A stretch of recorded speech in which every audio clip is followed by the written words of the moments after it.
Assalamualaikum warahmatullahi wabarakatuh. Materi selanjutnya yaitu modul 3. Pada modul ini akan dibahas mengenai prinsip penggunaan lahan terbaik. Modul ini akan membahas bagaimana lahan dimanfaatkan sebaik mungkin secara efisien, berkelanjutan, dan sesuai peruntukannya, agar mendukung kebutuhan pembangunan tanpa mengabaikan kelestarian lingkungan dan masyarakat.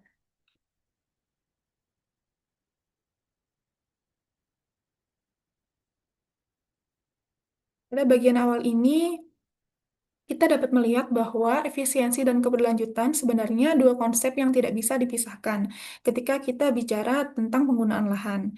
Efisiensi menekankan bagaimana ruang dapat kita manfaatkan secara optimal, baik untuk kegiatan ekonomi, sosial, maupun kebutuhan dasar masyarakat.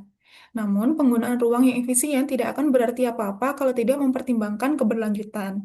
Karena itu, keberlanjutan hadir sebagai pengingat bahwa setiap keputusan hari ini akan berdampak pada kondisi lingkungan dan kapasitas generasi mendatang. Dalam praktik perencanaan wilayah, kedua prinsip ini harus berjalan bersama. Kita harus mampu membaca tekanan demografi, keterbatasan lahan, hingga kapasitas lingkungan, lalu menuangkannya ke dalam kebijakan yang realistis dan bisa diimplementasikan.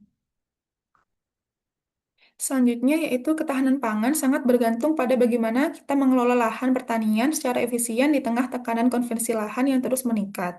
Pada peta ketahanan pangan Indonesia memperlihatkan bahwa masih ada wilayah yang rentan, terutama di kawasan timur, sehingga keberadaan lahan produktif menjadi krusial. Efisiensi lahan diperlukan untuk memastikan bahwa sawah, ladang yang tersisa mampu menghasilkan produksi yang cukup untuk kebutuhan nasional. Upaya seperti pengendalian alih fungsi lahan, peningkatan teknologi budidaya, dan kebijakan perlindungan lahan menjadi strategi utama agar produksi tetap stabil meskipun ruang pertanian semakin terbatas. Selanjutnya, di kawasan perkotaan, efisiensi ruang ini berperan besar dalam menjaga kualitas lingkungan dan efektivitas pembangunan. Sebagai contoh, urban sprawl di Kota Makassar menunjukkan bahwa pertumbuhan kota yang menyebar luas dapat memperbesar area terbangun tanpa sejalan dengan pertumbuhan penduduk. Pola ini menyebabkan konsumsi lahan meningkat, biaya layanan kota lebih mahal, dan ruang hijau semakin berkurang.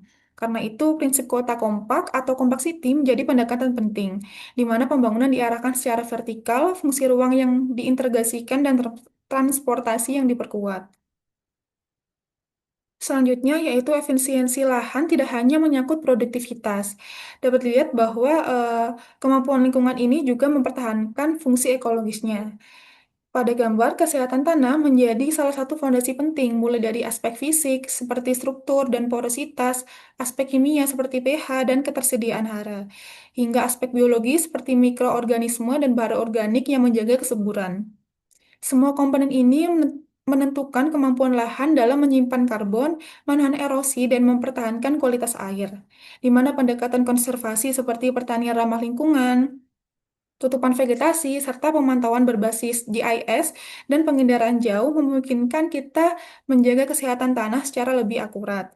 Sehingga dengan cara ini, efisiensi penggunaan lahan berjalan seiring dengan keberlanjutan ekosistem. Selanjutnya, yaitu manajemen sumber daya berbasis efisiensi, menekankan bahwa lahan harus menyediakan jasa ekosistem secara optimal dengan biaya lingkungan serendah mungkin. Sehingga melalui pendekatan ini, efisiensi air, nutrisi, dan energi ini dapat ditingkatkan sehingga produktivitas meningkat tanpa membebani ekosistem. Faktor teknologi, infrastruktur, dan kelembagaan menjadi penentu keberhasilan pengelolaan ini. Melalui pendekatan ini menghubungkan tujuan produktivitas dengan kualitas lingkungan, sehingga intervensi yang diambil bersifat multifungsi dan berkelanjutan.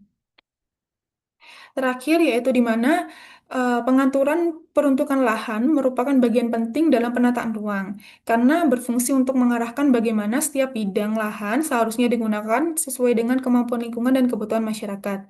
Di Indonesia sendiri, dasar hukum yang mengatur hal tersebut tercantum dalam Undang-Undang 26 tahun 2007 tentang penataan ruang, yang mana menegaskan bahwa setiap bentuk penggunaan lahan wajib mengikuti rencana tata ruang wilayah. RT RW sendiri disusun secara bertingkat mulai dari level nasional hingga kabupaten atau kota, sehingga pengelolaan ruang lahan dapat berjalan konsisten dan saling mendukung antar wilayah.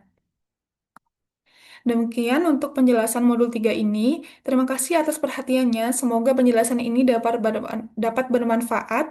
Wassalamualaikum warahmatullahi wabarakatuh.